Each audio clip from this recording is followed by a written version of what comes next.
Hi, welcome to our IDQ Pro tutorial series.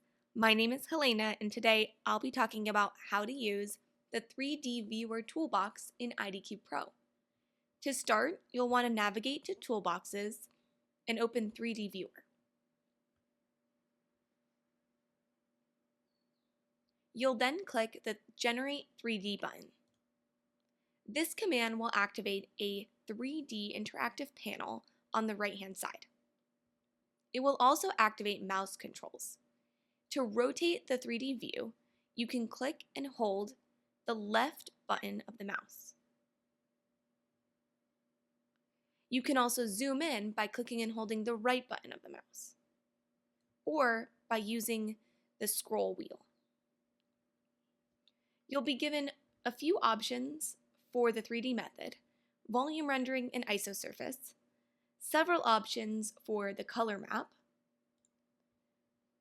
and then you're also given an alpha map. Alpha values set the face transparency for objects. Alpha map uses a vector of values ranging from 0 to 1. This alpha map displays the lowest alpha values as completely transparent and the highest alpha values as opaque.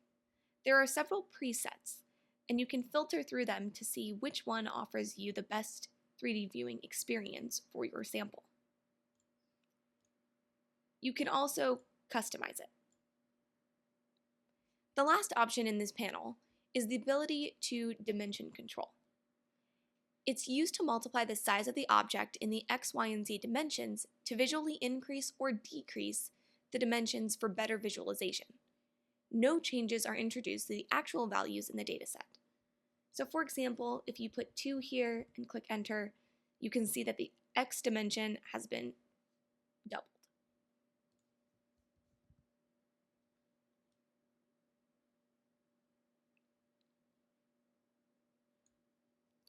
Next, we'll look at Get Orthogonal Slice View. This command will activate an orthogonal slice scale control panel on the right. You can enter the values to adjust the dimensions, similar to dimension control in the previous section.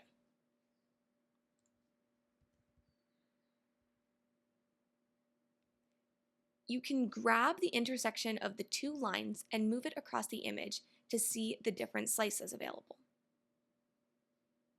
You can also change the intensity of the image by left-clicking on the image and dragging the cursor up and down.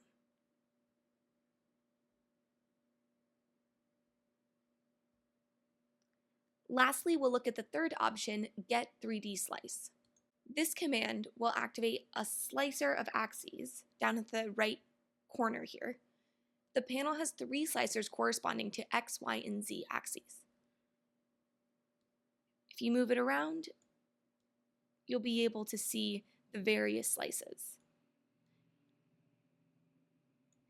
You can also, again, rotate it for a better visualization, as well as zoom in and out with the scroll wheel.